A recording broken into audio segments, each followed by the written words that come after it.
Hey guys, Josh Collacchi here with RotoCurve, and we're going to dive right into it. It's the last position in this series for week one. Of course, we're going to have this for you every week, so be sure to stay tuned for week two. But for the end week one's recap, let's kind of go into what we're going to look at for tight ends. Week one in NFL for tight ends, and actually I think for the rest of the season, you're going to see guys just targeting Rob Gronkowski. He's the top option now in the NFL, with Jimmy Graham going to a little bit of a run-first offense in Seattle. So Gronkowski is in the class by himself. But we're focusing on the Sunday slate, and Gronkowski plays on Thursday night, so he's not going to be there. So there are a few options we want to take a look at and discuss. Now, I think there's only two players you can look at for cash on FanDuel, and that's Martellus Bennett and Greg Olson. I want to talk about Olson for a second, though, because I do think he is the top-tier option at tight end, especially at his price at $5,900 on FanDuel. Olson is one of the few tight ends in the NFL who remain the top receiving option on their team. Of course, with the Panthers having Kelvin Benjamin go down to an unfortunate season-ending injury, it looks like Olson's going to be that top receiver for that team. And considering he doesn't cost nearly as much as the other receivers in the NFL, and he plays tight end, which is a very scarce position, especially in this slate, it makes for a very good play, as he's going to see a lot of targets. He's going to see a lot of chances to score in the red zone, something he didn't see last year with Benjamin in there. And it really gives him a chance to be a top play for week one. Now, he faces the Jaguars, and I wanted to talk about what the Jaguars defense did last season, because when you look at the numbers and the raw numbers, they actually did really well against tight ends in the grand scheme of things. But in the NFL, there are only a few offenses that actually use their tight end as the number one option. But let's take a look at what the Jaguars did last year against teams that really use their tight end. Week one against Philadelphia, of course, Zach Ertz and Brent Selleck are big targets for the Eagles last year. The Jaguars allowed 6 catches, 92 yards, and a touchdown to tight ends. Week two, right after that, against the Washington Redskins, they used Jordan Reed, they used Niles Paul. They really used their tight ends in their offense a lot last year. Jaguars gave up 8 catches for 99 yards and a touchdown. A little bit of a pattern here. Also, we're looking at week three to Dwayne Allen and Kobe Fleener. They combined for 11 catches, 102 yards and a touchdown. And for the rest of the season, they faced the Indianapolis Colts again, the Giants, who like to use their tight end, and Larry Donnell in the middle of that season, and the Baltimore Ravens, who also like to use their tight ends too. In those 3 games, they gave up a combined 15 catches for about 165 yards and 2 touchdowns. So against offenses that use their tight ends a lot, the Jaguars gave up a lot of points. And that's exactly what we're looking at for Olson. So considering the fact that he's the top option on their team and the Jaguars struggle against offenses that use tight ends, it makes for a top-tier matchup, especially in a slate where there's no Rob Gronkowski. If you didn't want to spend up as much on tight end, though, you can go with some cheaper options, rather. The first guy I wanted to discuss is the guy that's taken Jimmy Graham's place, and that's Josh Hill.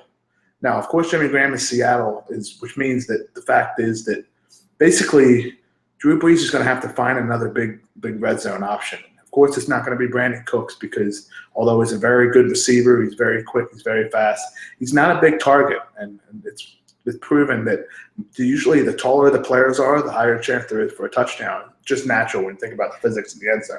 But that guy this year could be Josh Hill. He faces the Cardinals this week. He's likely to start at tight end. And one thing about the Cardinals is for the last few years, they've really struggled to cover the tight end. They returned most of the same linebackers and safeties that really struggled to cover the tight end last year. They were 5th in the NFL in allowing fantasy points to opposing tight ends, 5th most fantasy points last year. And the one thing about that defense is they have guys like Kevin Minter, guys like Tyrann Mathieu. They have guys that are either big enough or fast enough, but not anywhere in between. Josh Hill is a big target at over 6'5" and 250 pounds. So expect him to use that size, that speed across the middle of the field. And against a good matchup like the Cardinals, he could find a touchdown and be a really cheap option for you.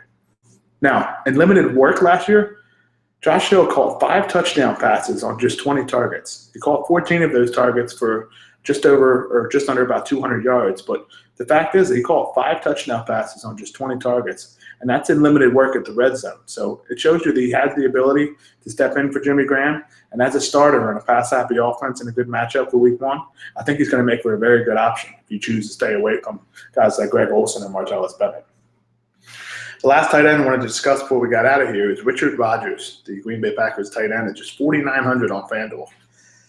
Rodgers is the favorite punt option, the favorite cheap option in the industry this week, and it's simply because he is going to replace a little bit of the role that Jordy Nelson played in the red zone.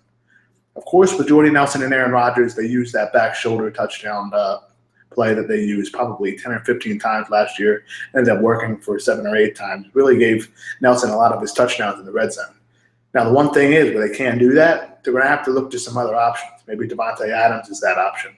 Maybe they're going to look at using Randall Cobb out of the backfield in terms of a swing play to kind of give him some chance to run it to the end zone.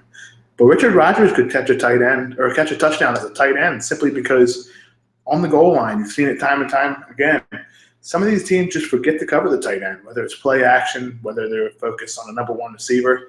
Sometimes they forget to see these guys. And at the price of just $4,900 on FanDuel, if Rodgers catches a touchdown, that's going to be for more than his value, more than his worth, and it's going to make for a very solid play at a very cheap price.